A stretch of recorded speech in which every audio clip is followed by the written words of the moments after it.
அஸ்ஸலாமு அலைக்கும் வரஹ்மத்துல்லாஹி வபரகாத்துஹ். அகீதத்து சூஃபியாவில் இருக்கக்கூடிய சங்கைக்குரிய உலமாக்களே, அல்லாஹு தஆலாவின் நல்லடியார்களே, அன்பு சகோதரர்களே, அல்லாஹ் சுப்ஹானஹு வ தஆலா தன்னுடைய ஸாத்தை கொண்டும் தன்னுடைய அஸ்மா சிவாத்துகளை கொண்டும் இந்த சிருஷ்டிகளாக தஜல்லியாகி வெளியாகி தோற்றி இருக்கின்றான். அவனை தவிர எதுவுமே இல்லை. அவனுடைய ஸாத், அவனுடைய வுஜூத், அவனுடைய உள்ளமை மாத்திரமே இருக்கின்றது.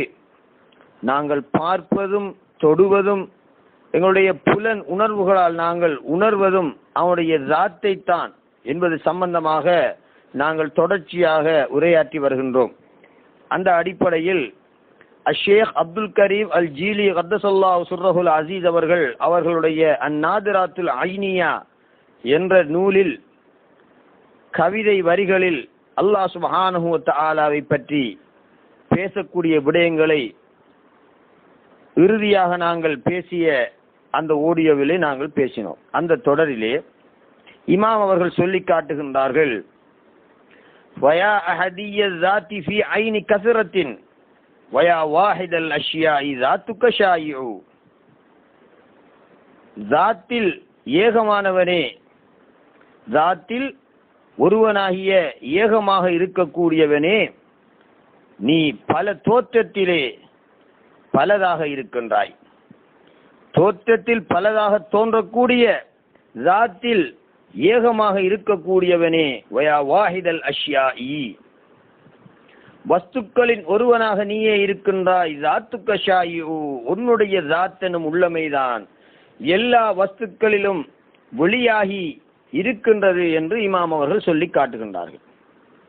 தஜல்லைத ஃபில் அஷ்யாஇ ஹீன ஹலக்தஹா, நீ சிருஷ்டிகளை படைத்த போது அந்த வஸ்துக்களில் நீயே தஜல்லியாகி இருக்கின்றாய். ஃபஹாஹிய மீத்தத் அங்க ஃபீஹல் பராகிஉ, அவைகளில் ஒன்னை விட்டும் திரைகள் நீக்கப்பட்டிருக்கின்றன என்று இமாம் அவர்கள் சொல்லி காட்டுகின்றார்கள்.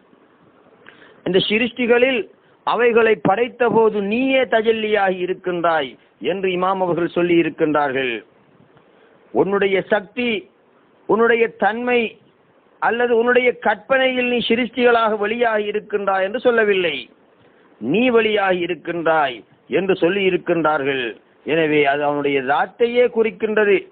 அதே போல இதற்கு முன்னர் அவர்கள் பாடிய அந்த பாடலில் ஸாத்தில் ஏகமானவனே, ஸாத்தில் ஒருவனாக இருக்கக்கூடியவனே, அந்த ஒருவனாகிய நீயே ஃபீ ஐனி கஸரத்தின் பல தோற்றங்களில் வெளியாகி இருக்கின்றாய் என்று சொல்லி காட்டுகின்றார்கள். கதஅத்தல் வரா மின் ஸாத்தி நஃப்ஸிக கித்அத்தன் வலம் தகு மௌசூலன் வலா ஃபஸ்லு காத்திஉ, நீ உன்னுடைய ஸாத்தில் நின்றும் சிருஷ்டிகளை வெளியாக்கி இருக்கின்றாய். வலம் தகு மௌசூலன் வலா ஃபஸ்லு காத்திஉ, நீ சிருஷ்டிகளோடு சேர்ந்திருக்கவும் இல்லை பிரிந்திருக்கவும் இல்லை என்பதை சொல்லி காட்டுகின்றார்கள். வலாகின்னஹா அஹ்காமு ருத்பதிக கதலத் உலூஹியத்தன் லில்லித்தி ஃபீஹ தஜாமுஉ, உன்னுடைய படித்தரத்தின் நியதிகளின்படி உலூஹியத் என்று சொல்லப்படக்கூடிய அந்த மர்தபாவில் எதிரும் புதிருமான தன்மைகள் ஒன்றிணைந்திருக்கின்றன. உலூஹியத் என்ற அந்த நிலையில் எதிரும் புதிருமான தன்மைகள் உன்னில் இருக்கின்றன என்று இமாம் அவர்கள் சொல்லி காட்டுகின்றார்கள். அது என்ன? உலூஹியத் என்ற அந்த மர்தபாவில் ஹக்கும் ஹல்கும், சிருஷ்டியும் சிருஷ்டி கர்த்தாவும் இணைந்த அந்த நிலையைத்தான், அதாவது இரண்டும் ஒன்றித்த அந்த நிலையைத்தான் இங்கே உலூஹியத் என்று சொல்லப்படுவதாக இமாம்கள் சொல்லி காட்டுகின்றார்கள். ஃபஷுமூலுல் மராத்திபில் இலாஹியா வ ஜமீஉல் மராத்திபில் கௌனியா வ இஅதாஉ குல்லி ஹக்கின் ஹக்கஹு, அல்லாஹ் சுப்ஹானஹு வ தஆலாவுடைய அந்த வுஜூதுடைய சகல மர்த்தபாக்களையும் பொதிந்த அந்த நிலைதான் உலூஹியத் என்ற நிலையாக இருந்து கொண்டிருக்கின்றது. இந்த உலூஹியத் என்ற நிலையில் எல்லா எதிரும் புதிருமான தன்மைகளும் ஒன்றிணைந்திருக்கின்றன. ஹக்கு ஹல்கு என்ற நிலை ஒன்றிணைந்திருக்கின்றது. அந்த வுஜூதுடைய அந்த உலூஹியத்துடைய அந்த மர்தபாவின் வெளிப்பாட்டுக்கு எந்த ஒரு எல்லையும் சொல்லிவிட முடியாது என்று சொல்லி காட்டுகின்றார்கள். அதாவது ஹக்காகவும் ஹல்காகவும் தோன்றி இருப்பது ஒரே ஒரு வஸ்துதான், அந்த ஹக்குத்தான் ஹல்காக இருக்கின்றது என்பதை இமாம் அவர்கள் சொல்லி காட்டுகின்றார்கள். அந்தல் வரா ஹக்கன் வ அந்த இமாமுனா, நீயே உண்மையில் சிருஷ்டிகளாக இருப்பவன் நீதான், நீயே எங்களுடைய தலைவனாக இருந்து கொண்டிருக்கின்றாய் என்று ஷேக் அப்துல் கரீம் ஜீலி அவர்கள் அவர்களுடைய நாதிராத்துல் ஐனியா என்ற நூலிலே அல்லாஹ் சுப்ஹானஹு வ தஆலாவை பற்றி சொல்லி காட்டுகின்றார்கள். தொடர்ந்து விவரிக்கின்றார்கள். சிருஷ்டிக்கும் சிருஷ்டி கர்த்தாவுக்கும் இடையிலுள்ள தொடர்பை ஒரு அழகிய உதாரணத்தின் மூலம் இமாம் அவர்கள் விளங்கப்படுத்துகின்றார்கள். வமல் ஹல்கு ஃபித் திம்சாலி இல்லா கஸல்ஜத்தின் வ அன்த பிஹல் மாஉல் லதீ ஹுவ நாபிஉ. சிருஷ்டி என்பது உதாரணத்தில் ஐஸ் கட்டியை போல, இறைவா நீ அந்த ஐஸ் கட்டியின் மூலப்பொருளான தண்ணீரை போல, அதாவது சிருஷ்டி என்பது ஐஸ் கட்டியை போல, அல்லாஹ் சுப்ஹானஹு வ தஆலா அந்த ஐஸ் கட்டியின் மூலப்பொருளாக இருக்கக்கூடிய தண்ணீரை போல என்று உதாரணத்திற்கு சொல்லி காட்டுகின்றார்கள். வமஸ்ஸல்ஜு ஃபீ ஸஹகி ஃபமஸ்ஸல்ஜு ஃபீ தஹகீகினா கைர மாஇஹி வ கைரானி ஃபீ ஹுக்மின் தஅத்து ஷராயு. ஐஸ் கட்டி யதார்த்தத்தில் தண்ணீருக்கு வேறானதல்ல. ஐஸ் கட்டி யதார்த்தத்தில் தண்ணீருக்கு வேறானதல்ல, அது தண்ணீர் தான். ஆனால் ஷரீஅத்துடைய நியதிகளின்படி, ஷரீஅத் சட்டத்தின்படி ஐஸ் கட்டியும் தண்ணீரும் வெவ்வேறானவை. வலாக்கின் பிதௌபி ஸல்ஜி யுர்ஃபஉ ஹுக்முஹு. அந்த ஐஸ் கட்டி கரைகின்ற போது அதனுடைய சட்டம், அதனுடைய நியதி அது நீங்கிவிடும். வயூலவு ஹுக்முல் மாஇ வல் அம்ரு வாகிஉ.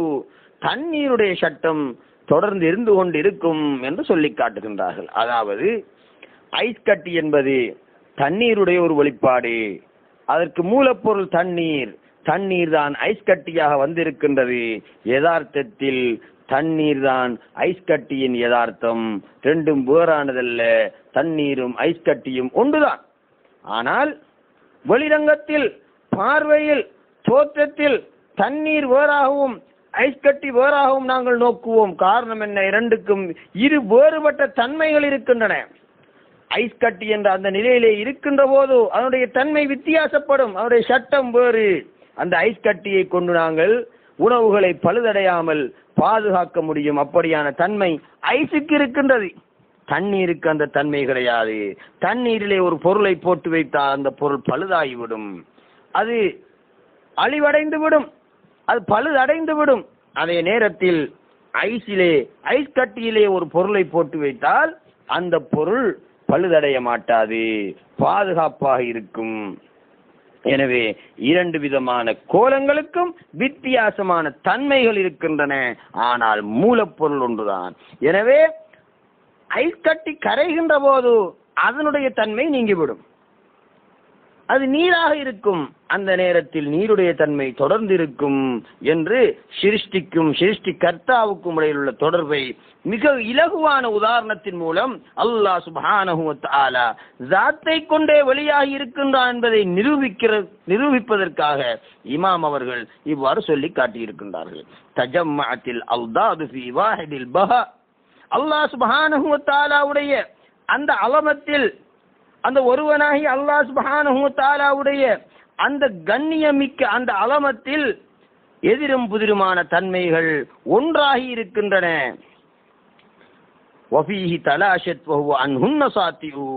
அவனிலே எல்லா வஸ்துக்களும் அந்த எதிரும் புதிருமான தன்மைகள் ஒன்றாகி அழிந்து போயிருக்கின்றன. அவன் அந்த தன்மைகளை விட்டு உயர்ந்தவனாக இருக்கின்றான் என்று இமாம் அவர்கள் சொல்லி காட்டுகின்றார்கள்.